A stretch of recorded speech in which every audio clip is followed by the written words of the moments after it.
लूका 2 अध्याय 1 से 7 पद। उन दिनों में औगुस्तुस कैसर की ओर से आज्ञा निकली कि सारे जगत के लोगों के नाम लिखे जाएं। यह पहली नाम लिखाई उस समय हुई जब क्विरिनियुस सूरिया का हाकिम था और सब लोग नाम लिखवाने के लिए अपने अपने नगर को गए। सो यूसुफ भी, इसीलिए कि वह दाऊद के घराने और वंश का था, गलील के नासरत नगर से यहूदिया में दाऊद के नगर बेतलहम को गया कि अपने मंगेतर मरियम के साथ जो गर्भवती थी नाम लिखवाएं। उसके वहां रहते हुए उसके जन्ने के दिन पूरे हुए और वह अपना पहलौठा पुत्र जने और उसे कपड़े में लपेटकर चरनी में रखा, क्योंकि उनके लिए सराय में जगह न थी। आमीन।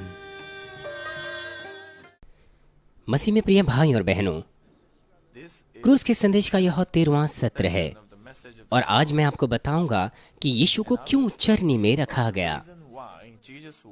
यीशु का घुड़शाल में जन्म लेने का अर्थ एक जानवर से था जो कि चरनी में रखा गया और उसने गरीब जीवन जिया। जब उसे क्रूस पर चढ़ाया गया, उसके पूरे शरीर पर कोड़े मारे गए और उसने अपने सिर पर कोड़ों का ताज पहना और उसके हाथों और पैरों में वह छेदा गया। वह नंगा क्रूस पर लटकाया गया। जो कपड़े वह पहने हुए था, रोम के प्यादों ने उन्हें 4 टुकड़ों में बांट दिया और उसका अंगरखा चिट्ठियां डालकर एक प्यादे ने ले लिया और साथ ही अपने एक तरफ रोम के प्यादे के द्वारा छेदे जाने से उसने अपना सारा पानी और लहू बहा दिया। इन प्रत्येक प्रक्रियाओं में परमेश्वर का विधान पाया जाता है और यह परमेश्वर का विधान है और अनुग्रह है और कृपा है और हमें आशीष देने के लिए है। जब हम आशीषों को विश्वास से ग्रहण करते हैं जो कि उसके विधान में है, तो हम अपने जीवन में आशीषों का आनंद ले सकते हैं। आज से मैं उन आशीषों के विषय में बताऊंगा जो परमेश्वर ने यीशु के द्वारा हमें दी है। मुझे आशा है कि आप पिता परमेश्वर की प्रेम और इच्छा को साफ तौर पर समझ पाएंगे, जिसने अपना एक लौता पुत्र दे दिया, और प्रभु के प्रेम को जिसने अपना सब कुछ बलिदान कर दिया। मैं प्रभु के नाम से प्रार्थना करता हूँ कि आप तमाम उन आशीषों को पाएं जो परमेश्वर हमें यीशु मसीह के नाम से देता है और परमेश्वर को अपने हृदय की गहराई से महिमा दें। मसीह में प्रिय भाई और बहनों और दर्शकों, आज का लेख यीशु के जन्म के विषय में बताता है। कुंवारी मरियम, जिसने यीशु को पवित्र आत्मा की सामर्थ्य से जन्म दिया, वह अपने पति के साथ बेतलहम को चली गई। उस समय बेतलहम के सभी स्थान लोगों से भरे हुए थे और वहाँ पर कोई और स्थान नहीं था। इसलिए मरियम ने घुड़शाल की एक सराय में जन्म दिया, क्योंकि वहाँ पर यीशु को रखने के लिए कोई स्थान नहीं था। जिसे कपड़ों में लपेटा हुआ था, उसे एक चरनी में रखा गया, जो कि एक पात्र होता है जिसमें जानवरों का खाना होता है। आमतौर पर बच्चे एक आरामदायक कमरे में पैदा होते हैं और एक सुखदायी बिस्तर पर लेटे रहते हैं। पर क्यों यीशु, जो कि परमेश्वर का एक लौता पुत्र है, क्यों वह एक घुड़शाल में पैदा हुआ और क्यों उसे चरनी में रखा गया? यह भी परमेश्वर का विधान हमें आशीष देने के लिए है। सपोपदेशक 3:18 कहता है, मैंने भी मन में कहा कि यह इसीलिए होता है कि परमेश्वर मनुष्यों को जांचे कि वे देख सके कि वे पशु के समान है। जब परमेश्वर ने मनुष्यों को जांचा, वे पशुओं से कोई अलग नहीं थे। यह सुनने पर कुछ को आश्चर्य हो सकता है, क्यों है ऐसा कि मनुष्य जानवरों के समान है? परंतु यदि आप मनुष्यों की बुराई के बारे में सोचे तो अक्सर जानवरों से भी यह बदतर होती है। और यहाँ तक कि जानवरों में भी कुछ ऐसे हैं जो अपने साथी को जीवन भर नहीं बदलते और दूसरों को भी बिना किसी कारण से नहीं मारते अगर वो भूखे या उनका जीवन जोखिम में ना हो। और जानवरों में कुछ ऐसे भी होते हैं जो अपने पूरे जीवन भर अपने साथी को नहीं बदलते और अपने छोटों के लिए अपने आप को बलिदान करते हैं। आपके घरों में कुत्ते, वे अपने स्वामियों के लिए वफादार होते हैं और अपने स्वामियों के लिए कभी कभार वो भी अपना जीवन बलिदान करते हैं। मैंने मुश्किल से ही सुना हुआ कि किसी कुत्ते ने अपने मालिक को धोखा दिया हो, परंतु हम मनुष्य जो सभी प्राणियों के प्रभु है, दूसरे लोगों को बार बार धोखा देते हैं। मनुष्यों के विषय में आप क्या कहते हैं? अपनी इच्छाओं को पूरा करने के लिए वो मार पिटाई करते हैं, विवेकहीनता से स्त्रियों, बच्चों या बीमारों को मार देते हैं। यहाँ तक कि परिवारों और पड़ोसियों में भी सच्चा प्रेम ढूंढ पाना मुश्किल है। तलाक दर लगातार बढ़ता जा रहा है। वे लड़ते हैं, मुकदमा चलाते हैं। यहाँ तक कि माता पिता बच्चों और भाइयों और बहनों के बीच भी हत्या कर देते हैं। यदि यह उनके लाभ का नहीं होता, वे अपने माता पिता, अध्यापकों, यहाँ तक कि अपने पुराने दोस्तों को भी धोखा देते हैं। अक्सर हमें ऐसे लोग मिलते हैं जो भलाई के साथ बुराई करते हैं। लोग दूसरे लोगों को खरीदते और बेचते हैं। कभी कभार वे अपने बच्चों को भी बेच देते हैं।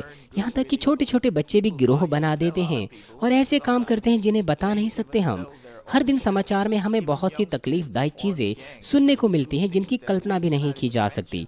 इन तमाम कामों को देखकर हम कह नहीं सकते कि मनुष्य जानवरों से बेहतर है। आरंभ से परमेश्वर ने मनुष्यों को अपने भले और पवित्र स्वरूप में रचा था, परंतु आदम की गिर जाने के बाद मनुष्य पापी बन गया और उन्होंने परमेश्वर के भले स्वरूप को खो दिया। उनकी आत्मा मर गई। वे केवल देह और प्राण में ही जीवित रह गए। इसलिए वे जानवरों के समान हो गए जिनके पास केवल देह और प्राण है। जैसे जैसे उनके अधिक और अधिक हृदय कलंकित होते गए, अपनी इच्छाओं और वासनाओं के चलते उन्होंने बहुत से प्रकार के पाप किए। कैसे इस तरह का मनुष्य जो एक जानवर के समान बन गया, पवित्र स्वर्ग के राज्य में प्रवेश कर सकता है? वे केवल स्वर्ग में तभी जा सकते हैं जब वे मनुष्यों के कर्तव्यों को वापस प्राप्त कर सके और परमेश्वर की संतान बन सके। इसलिए यीशु इस धरती पर आया और एक चरनी में उसे रखा गया ताकि मनुष्य जाति को मुक्ति दे और बचाएं जो जानवरों से कोई अलग नहीं थे। यूहन्ना 6:51 कहता है, जीवन की रोटी जो स्वर्ग से उतरी मैं हूँ। यदि कोई इस रोटी में से खाएं तो सर्वदा जीवित रहेगा, और जो रोटी मैं जगत के जीवन के लिए दूंगा वह मेरा मांस है। मनुष्यों की रोटी जो स्वर्ग से उतरी है, उसका अर्थ है परमेश्वर के वचनों को अपने हृदय में रखना। वचन इस धरती पर देह में आया। जिस प्रकार हमारा शरीर केवल भोजन के द्वारा जीवित रहता है, उसी प्रकार हमारी आत्मा भी केवल आत्मिक भोजन से ही जीवित रहती है। यीशु वचन है जो इस धरती पर देह में होकर आया। यीशु जो वचन है इस धरती पर देह में होकर आया और मनुष्य जाति के लिए भोजन बन गया जो जानवरों के समान थे। अब मनुष्य अपने कर्तव्यों को वापस प्राप्त कर सकता है और परमेश्वर के खोए हुए स्वरूप को। इस सच्चाई को हमें महसूस कराने के लिए यीशु को चरनी में रखा गया। मसीह में प्रिय भाई और बहनों, तो फिर कैसे हम जानवरों के जैसे जीवन से अलग हो सकते हैं और सच्चा जीवन प्राप्त कर सकते हैं? हमारे कर्तव्यों को करने का और मनुष्यों के समान जीवन यापन करने का मार्ग क्या है? सपोपदेशक 12:13 कहता है, सब कुछ सुना गया, अंत की बात यह है कि परमेश्वर का भय मान और उसकी आज्ञाओं का पालन कर, क्योंकि मनुष्यों का संपूर्ण कर्तव्य यही है। जैसा कि पढ़ा गया, मनुष्यों का संपूर्ण कर्तव्य परमेश्वर का भय मानना और उसकी आज्ञाओं का पालन करना है। नीति वचन 8:13 कहता है, यहोवा का भय मानना बुराई से बैर रखना है। परमेश्वर की आज्ञाओं को मानना बाइबल में पाई जाने वाली आज्ञाओं का पालन करना है, जो कि परमेश्वर का वचन है। ऐसी बहुत सी आज्ञाएं हैं, जैसे कि हमेशा आनंदित रहो, लगातार प्रार्थना करते रहो, हर परिस्थिति में धन्यवाद दो, बैर ना करना, शराब ना पीना, शब्द को पवित्र मानना, वाचाओं को पूरा करना, हर बुराई से बचे रहना, विवाद से दूर रहना। हमें वह काम नहीं करना चाहिए जिसे बाइबल हमें नहीं करने को कहती है। वह काम करना चाहिए जिसे हमें वह करने को कहती है। जिसे रखने को कहती है वह रखना चाहिए। जिसे निकालने को कहती है निकाल देना चाहिए। इस तरह से बाइबल की आज्ञाओं का पालन करना परमेश्वर की आज्ञाओं का पालन करना है। परंतु ऐसे बहुत से लोग हैं जो अपने होठों से अंगीकार करते हैं कि मैं परमेश्वर पर विश्वास करता हूँ, परमेश्वर का भय मानता हूँ, परंतु वे परमेश्वर की आज्ञाओं का पालन नहीं करते। परंतु परमेश्वर वह आज्ञाएं हमें इसलिए नहीं देता कि वह हमें मुश्किल में डाले। आपको ऐसा लग सकता है कि यह मुश्किल है। जब आप नए विश्वासी होते हैं तो मुश्किल हो सकता है, लेकिन जब आप आत्मा में आए तो यह मुश्किल नहीं है। यहाँ तक कि संसार के माता पिता भी अपने बच्चों से बहुत सी बातें कहते हैं कि अच्छे से पढ़ाई करो, संतुलित आहार खाओ, शांत रहो। क्या ये बातें बच्चों को कठिनाई में डालने के लिए कही जाती हैं? बिल्कुल नहीं। माता पिता ये बातें अपने बच्चों की भलाई के लिए कहते हैं। क्योंकि आप अपने बच्चों से प्रेम रखते हैं, इस कारण आप उन्हें यह नहीं सिखा सकते कि पढ़ाई करना मुश्किल है इसलिए खेलते रहिए, या फिर घर को साफ करना भारी है इसलिए गंदे रहिए। आप अपने बच्चों की सुविधा के लिए ऐसा नहीं कह सकते कि आपको हर दिन नहाने की जरूरत नहीं है, बहुत सी दिनों में एक बार नहाइए। आप एक दिन में केवल एक बार हाथ और पांव धोइए। क्योंकि आप अपने बच्चों से प्रेम करते हैं, इसीलिए आप उन्हें कहते हैं कि आप यातायात के नियमों का पालन करना। क्या ये माता पिता का प्रेम नहीं है? यदि आप सचमुच अपने बच्चों से प्रेम रखते हैं तो आपको उन्हें सिखाना चाहिए कि वह मनुष्यों के कर्तव्यों को करे। हमारे पिता परमेश्वर भी हमें वही काम करने की आज्ञा देते हैं जो हमें मनुष्य होने के नाते करना चाहिए। जिसे परमेश्वर हमें नहीं करने को कहता है, वह हमारे लिए जरूरी है कि हम क्लेश और दुखों में और नरक में ना गिर जाएं। जो कुछ वह हमें करने को कहता है वह हमारे लिए आशीषों और उत्तर प्राप्त करने के लिए जरूरी है, और अंत में स्वर्ग के राज्य में जाने के लिए वह हमें कुछ काम करने को और ना करने को कहता है ताकि हम नरक में ना गिरें। वह हमें कुछ कामों को करने को और आज्ञा का पालन करने को कहता है ताकि हम स्वर्ग के राज्य में प्रवेश करें। वह हमें कह रहा है कि हम परमेश्वर के खोए हुए स्वरूप को प्राप्त करें, पिता के रूप को। इस तरह से हम संपत्ति और आशीषें प्राप्त कर सकते हैं, स्वस्थ हैं और दूसरी आशीषें। यहाँ तक कि आपके बच्चे भी, यदि वे आपसे प्रेम करते हैं, भरोसा रखते हैं, तो वो भी आपका पालन करते हैं। उसी प्रकार से यदि आप परमेश्वर से प्रेम रखते हैं, जिसने अपना इतना महान प्रेम हमें दिया है, और प्रभु से जो हमारे लिए क्रूस पर चढ़ा, तो परमेश्वर के वचनों का पालन करना कोई मुश्किल नहीं है। मुझे आशा है कि आप परमेश्वर के पुत्र का टूटी फूटी गुड़चाल में जन्म लेना और चरनी में रखे जाने के विधान को महसूस करेंगे। इस तरह से मुझे आशा है कि आप परमेश्वर का भय मानेंगे अपने हृदय की गहराई से, और परमेश्वर के खोए हुए स्वरूप को पूरी तरह से पुनः प्राप्त करेंगे। मसीह में प्रिय भाई और बहनों, यीशु राजाओं का राजा है और प्रभु का प्रभु है। वह सृष्टिकर्ता परमेश्वर के साथ एक है। यूहन्ना 1:3 कहता है, सब कुछ उसी के द्वारा उत्पन्न हुआ, और जो कुछ उत्पन्न हुआ उसमें से कोई भी वस्तु उसके बिना उत्पन्न ना हुई। यूहन्ना 3:35 कहता है, पिता पुत्र से प्रेम रखता है और उसने सब वस्तुएं उसके हाथ में दे दी है।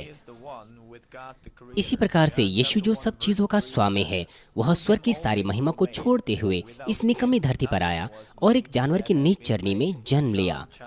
न केवल तब जब उसने जन्म लिया, परंतु अपने पूरे जीवन में उसने गरीबी में जीवन जिया। हमारे पास तो कुछ किराए के या दूसरे घर है, परंतु उसके पास तो किराए का भी घर ना था। मत्ती 8:20 में कहा गया, लोमड़ियों के भट्ट और आकाश के पक्षियों के बसेरे होते हैं, परंतु मनुष्यों के पुत्र के लिए सिर धरने की भी जगह नहीं है। वह बिना किसी स्थायी घर के सुसमाचार का प्रचार करने के लिए यहाँ वहाँ जाता रहा, बीमारों को चंगा किया।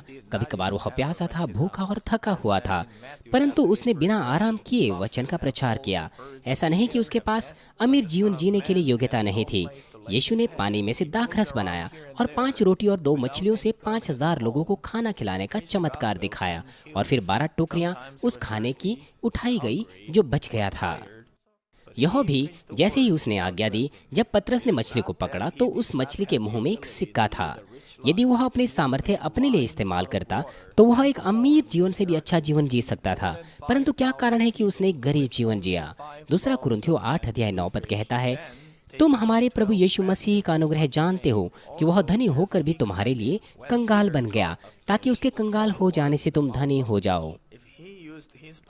अमीर यीशु हमें अमीरी की आशीष देने के लिए गरीबी से गुजरा। मनुष्य शुरुआत से ही गरीब नहीं था। जब वह आदन की वाटिका में था, सब कुछ बहुतायत का था और भूमि बहुमूल्य फल उगाती थी ताकि वे केवल पेड़ों से खा सकें। परंतु आदम के गिर जाने के बाद मनुष्यों के साथ साथ सब कुछ श्रापित हो गया और यह धरती ऊंट और कटारे उगाना शुरू हो गई ताकि मनुष्य अपने माथे के पसीने के परिश्रम से भोजन खा सके। मनुष्य जाति का इस प्रकार से गरीबी में रहने का कारण वह श्राप था जो आदम के पाप के कारण उन पर आ गया। हालांकि गरीब होना अपने आप में कोई पाप नहीं है, परंतु यह भी उस श्राप का एक हिस्सा है जो हमारे ऊपर आदम के पाप के कारण आया। इसलिए यीशु ने स्वयं एक गरीब जीवन जीने के द्वारा हमें गरीबी से मुक्त किया ताकि हम एक अमीर जीवन जी सकें। हालांकि गरीब होना अपने आप में कोई पाप नहीं है, इसलिए हमारे प्रभु को अपना लहू नहीं बहाना पड़ा इससे मुक्ति दिलाने के लिए। इसके बदले हमारा प्रभु एक गरीबी में जन्मा, गरीबी में जीवन जिया कि हमें गरीबी से मुक्त करें। परंतु यदि यह पाप होता तो अवश्य ही इसके लिए लहू बहाना पड़ता। पाप की मजदूरी मृत्यु है, केवल लहू के द्वारा ही पाप माफ किए जाते हैं। इसी कारण से हमारा प्रभु, जिसके अंदर ना तो कोई मूल पाप ना ही स्वयं का किया गया पाप था, उसने अपना कीमती लहू बहाया। उसने कांटों का ताज पहना कि हमारे विचारों के द्वारा किए हुए पापों को क्षमा करे। उसके हाथों और पैरों पर छेदा गया, वह नंगा था, पूरे शरीर पर कोड़े मारे गए और उसने अपना तमाम पानी और लहू भी बहाया जब उसके एक तरफ भाले से मारा गया ताकि हमारे तमाम पाप माफ हो सकें। मसीह में प्रिय भाई और बहनों, कुछ लोग कहते हैं कि यह सही नहीं है अगर हम परमेश्वर से तात्विक आशीष मांगे, लेकिन बाइबल में ऐसे बहुत से वादे हैं कि परमेश्वर हमें अमीर बनाएगा। साथ ही वे भी जिन्होंने परमेश्वर का भय माना, उसके वचनों का पालन किया, जैसे कि अब्राहम विश्वास का कुलपिता, इसहाक, याकूब, यूसुफ और दानियल, उन्होंने बहुतायत और आशीषित जीवन जिया। हमें भी प्रभु के अनुग्रह से अमीरी की आशीषों का आनंद लेना चाहिए, जिसने हमें गरीबी से छुड़ाया है। जब हम पर्याप्त धनवान होते हैं, हम परमेश्वर को महिमा दे सकते हैं। यदि हम गरीब होकर आप कहते हैं कि यीशु मसीह पर विश्वास करो तो आप आशीष पाएंगे, तो सुनने वाला क्या कहेगा? वह कहेगा कि पहले आप स्वयं आशीष पाइए। यदि आप बीमार होकर ये कहेंगे कि आप ठीक हो जाओगे अगर आप प्रभु को ग्रहण करोगे, तो वो कहेंगे कि आप पहले स्वयं चंगे हो जाइए। इस तरह से आप परमेश्वर को महिमा नहीं दे सकते। हालांकि हमें अपनी इच्छाओं को पूरा करने के लिए नहीं मांगना चाहिए, परंतु केवल परमेश्वर की महिमा के लिए। याकूब 4:2 में लिखा है, तुम लालसा रखते हो और तुम्हें मिलता नहीं, तुम हत्या और डाह करते हो और कुछ प्राप्त नहीं कर सकते, तुम झगड़ते और लड़ते हो, तुम्हें इसलिए नहीं मिलता कि मांगते नहीं, तुम मांगते हो और पाते नहीं, इसलिए कि बुरी इच्छा से मांगते हो ताकि अपने भोग विलास में उड़ा दो। परंतु आप गलत मनसा और अपनी ही खुशी के लिए मांगते हैं, इसलिए परमेश्वर आपको उत्तर नहीं देता। क्योंकि जब वासना गर्भ होती है तो यह पाप को जन्म देती है, जब पाप पूरा होता है तो वह मृत्यु लाता है। परमेश्वर आपको उत्तर नहीं देता क्योंकि हम अपने भोग विलास के लिए मांगते हैं, क्योंकि वह मृत्यु का मार्ग है।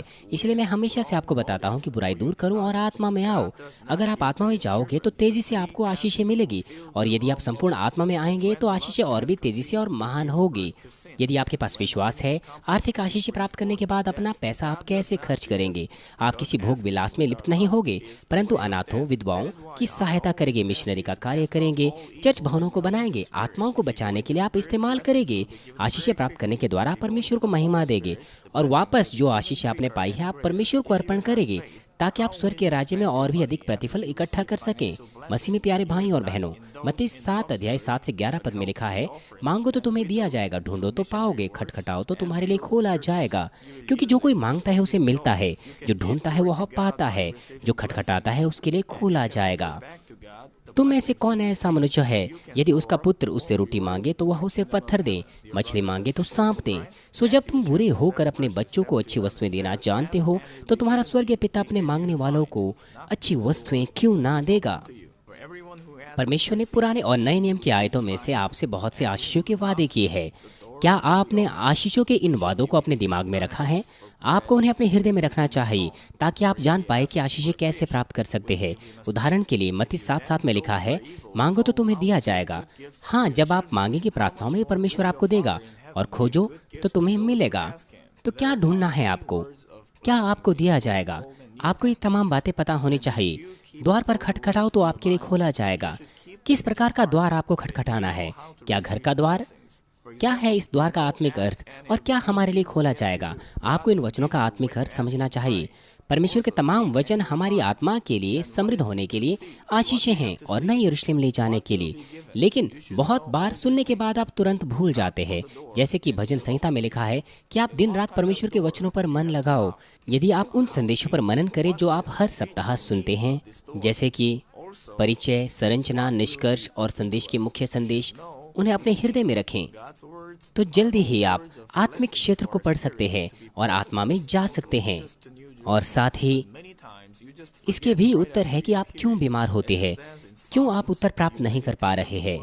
आत्मिक क्षेत्र का नियम कहता है कि आप अच्छे स्वास्थ्य की ओर आर्थिक तौर पर और जो कुछ भी आप करते हैं सब कुछ में आशीषें प्राप्त कर सकते हैं। और ये वचन स्वयं परमेश्वर है।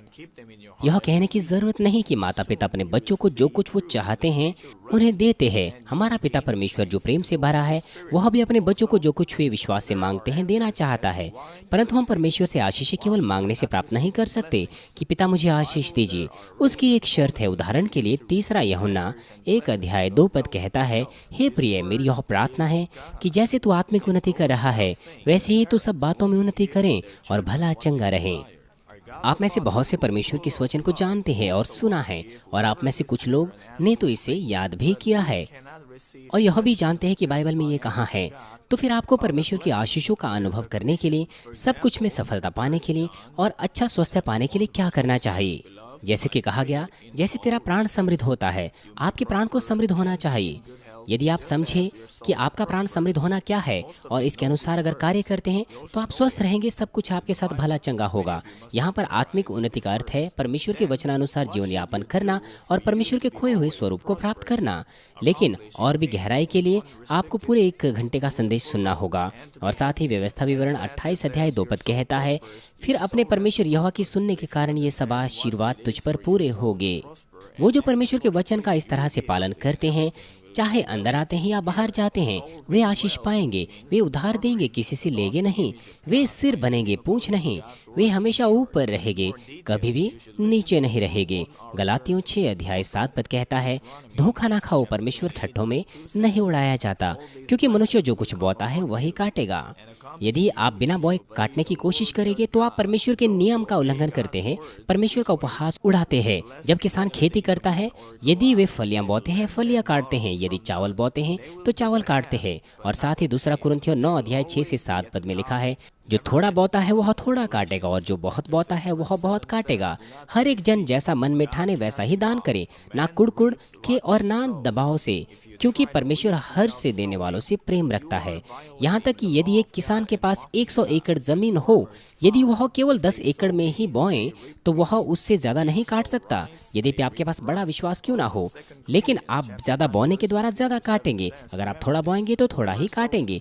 परमेश्वर हमें ना केवल उतना देता है जितना हम बोते हैं, वह दबा दबा कर, हिला हिलाकर और उभरता हुआ हमें देता है। जैसे जैसे हमारी आत्मिक उन्नति होती है, 30, 60 और 100 गुना अधिक हमें देता है। और साथ ही यदि वह हमें लंबे समय के बाद कटनी देता है तो वह हमें जिस नाप से बोया है उससे कहीं अधिक देता है, वह भी उससे ज़्यादा जो हमें वह पहले ही दे चुका होता है। यह उस फली के समान है जो अंकुरित होती है और तेज़ी से बढ़ती है, परंतु कीमती फल जैसे कि जंशन, लंबे समय के लिए उसका इंतज़ार करना पड़ता है जब तक उसकी कटनी ना हो सके। और साथ ही अंकुरित फलियाँ कम कीमती होती है, क्योंकि वे बीज बोने के बाद तेज़ी से बढ़ती है। यह बहुत सस्ती होती है, इसलिए जो चीज़ें तेज़ी से उगती है वो सस्ती होती है, लेकिन जिनशन ऐसी चीज़ें वो बहुत कीमती होती है और बहुत लंबा समय उन्हें उगने में लगता है। प्यारे भाइयों और बहनों, कुछ लोगों को दुख महसूस होता है, वे कहते हैं कि वो देना चाहते हैं लेकिन उनके पास परमेश्वर के सम्मुख बोने के लिए कुछ नहीं है। परंतु यह नियम कि जो बहुत बोता है बहुत काटेगा, यह किसी धनराशि या भेंटों की मात्रा के विषय में नहीं है। यह पैसा नहीं है जिसे परमेश्वर ग्रहण करता है, परंतु यह हमारे हृदय की सुगंध है। परमेश्वर ठीक ठीक जानता है कि किस प्रकार के हृदय से हम उसे देते हैं, कितने प्रेम और विश्वास से। मरकुस 12 अध्याय उस विधवा के विषय में बताता है जिसने 2 दमड़ियां भेंट में दी। यीशु उन लोगों को देख रहा था जो अपनी भेंटें खजाने में डाल रहे थे, और जब उसने एक विधवा को देखा जिसने 2 दमड़ियां दी, उसने उसकी प्रशंसा की कि उसने दूसरों से ज्यादा दिया है। उसने कहा, क्योंकि सब ने धन की बढ़ती में से डाला है, परंतु उसने अपनी घटी में से जो कुछ उसका था, अर्थात अपनी सारी जीविका डाल दी। इसलिए हम देख सकते हैं कि जब परमेश्वर ने इस विधवा के हृदय को देखा तो इसने सबसे ज्यादा दिया था। सारपत की विधवा के साथ भी ऐसा ही हुआ था। उसने थोड़े से तेल और आटे की रोटियां बनाई और उसे एलिय्याह को दिया। शारीरिक दृष्टि से यह बहुत छोटी सी बात थी, लेकिन यह उसके जीवन के समान ही था, क्योंकि वह एक गंभीर लंबे सूखे की अवस्था से जूझ रही थी। वह सोने के बदले भी यह खाना नहीं देती। परमेश्वर ने इस भेंट को खुशी से ग्रहण किया और उसे आशीष दी, और उसके बेटे को भी, कि जब तक वह सूखा समाप्त न हो गया उनका भोजन समाप्त नहीं हुआ। यदि आप यह याद रखें कि परमेश्वर भेंटों की मात्रा को ग्रहण नहीं करता, परंतु उसमें जो सुगंध पाई जाती है उसे ग्रहण करता है, तो आप यह नहीं कह सकते कि मैं गरीब हूँ, मेरे पास बोने के लिए कुछ नहीं है। हमारे पास हमारे सदस्यों की ऐसी बहुत सी गवाहियाँ हैं जिन्होंने अपने पूरे हृदय से परमेश्वर को अर्पण करने के बाद आशीषें प्राप्त की है। परमेश्वर न केवल तात्विक आशीष देता है क्योंकि आप पैसे से बोते हैं, यद्यपि वह आपको तात्विक आशीष ना भी दें, लेकिन सच्ची आशीष आपके प्राण की आशीष है, क्योंकि यदि आपका प्राण समृद्ध है तो सब कुछ आपके साथ भला होगा और आप स्वस्थ रहेंगे। कुरनेलियुस, जो परमेश्वर का भय मानता था और अन्य जाति होने के बावजूद भी गरीबों की बहुत मदद की, और उसने प्रेरित पतरस के द्वारा अपने परिवार की उद्धार की आशीष पाई। दोरकस नाम की एक महिला जो बहुतेरे भले भले काम और दान किया करती थी, मर गई, परंतु प्रार्थना के द्वारा उसने फिर से जीवन प्राप्त किया। दोनों ही आत्मिक और भौतिक आशीषें यीशु मसीह के द्वारा न केवल इस प्रकार के लोगों को दी जाती हैं, बल्कि हर किसी को जो विश्वास के साथ बोता है। मैं इस संदेश का निष्कर्ष दूंगा। मसीह में प्रिय भाई और बहनों और श्रोताओं, आज मैंने आपको यीशु के चरनी में रखे जाने और गरीबी में गुजरने के विधान के विषय में बताया। किस कारण से यीशु सर्वशक्तिमान परमेश्वर का पुत्र एक घुड़शाल में पैदा हुआ और चरनी में रखा गया, जो जानवरों के लिए होती है। वह इसलिए कि वह मनुष्य जाति के लिए, जो जानवर से अलग नहीं थे, जीवन का भोजन बन गया। यीशु के इस अनुग्रह के द्वारा हम परमेश्वर का भय मान सकते हैं, उसकी आज्ञाओं का पालन कर सकते हैं, ताकि हम एक मनुष्य के समान जी सकें। मैं बहुत धन्यवादी हूँ कि प्रभु को ग्रहण करने के बाद और परमेश्वर को ग्रहण करने के बाद मैं सत्य को जान पाया और एक मनुष्य के तौर पर जीवन जी पाया। अगर मैं इस सत्य को नहीं जानता और प्रभु को ग्रहण नहीं करता, तो मैं संसारिक लोगों के समान जीवन जी रहा होता। मुझे गुस्सा आता मैं गर्म स्वभाव का, दूसरों के प्रति दुर्भावना रखने वाला, हृदय के अंदर सभी प्रकार की गंदगी और अशुद्ध इच्छाओं का आनंद करने वाला बन जाता। लेकिन प्रभु और परमेश्वर ने इन तमाम चीज़ों को मुझसे दूर निकाला, अपने बच्चे के समान जीवन और सत्य के वचन के द्वारा नए सिरे से जन्माया, और इस तरह से आज के दिन तक लगातार मैं आत्मा में बदलता रहा हूँ। और किस कारण से यीशु, जो कि सब चीज़ों का स्वामी है, इस धरती पर गरीब जीवन जिया, वह हमें अमीर बनाने के लिए था। मुझे आशा है कि आप इस विधान को महसूस करेंगे और मनुष्य के कर्तव्यों को वापस प्राप्त करेंगे और प्रभु के अनुग्रह में बने रहेंगे, जिसने हमें गरीबी से छुड़ाया है। मैं प्रभु के नाम से प्रार्थना करता हूँ कि आप दोनों आत्मिक और भौतिक आशीषों को प्राप्त करो और महानता से परमेश्वर को महिमा दो।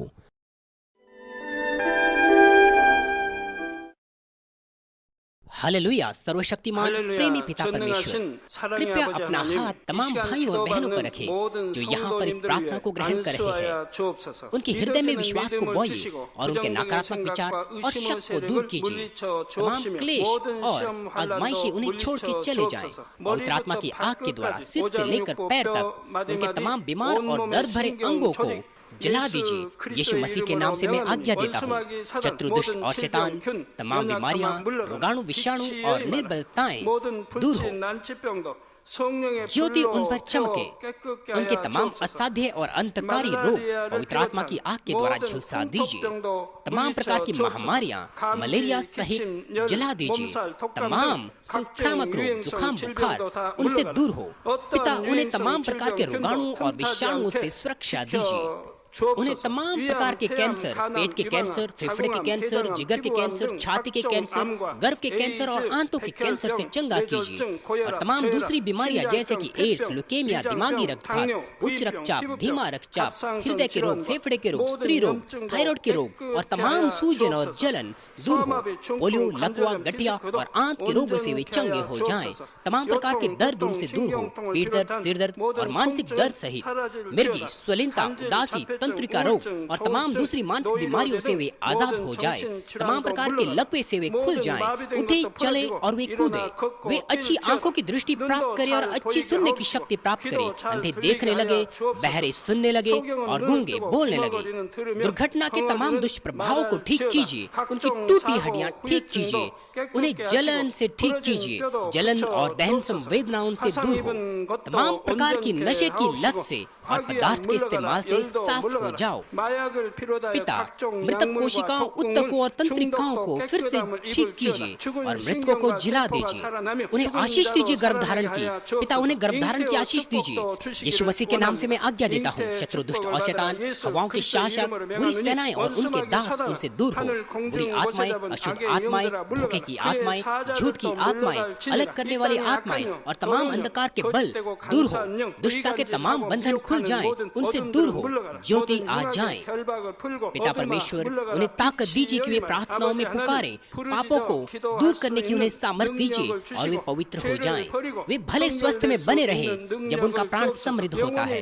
उनके परिवारों में भी सुसमाचार का प्रचार किया जाए। उन्हें सुरक्षा दीजिए तमाम प्रकार की दुर्घटनाओं और विपत्तियों से।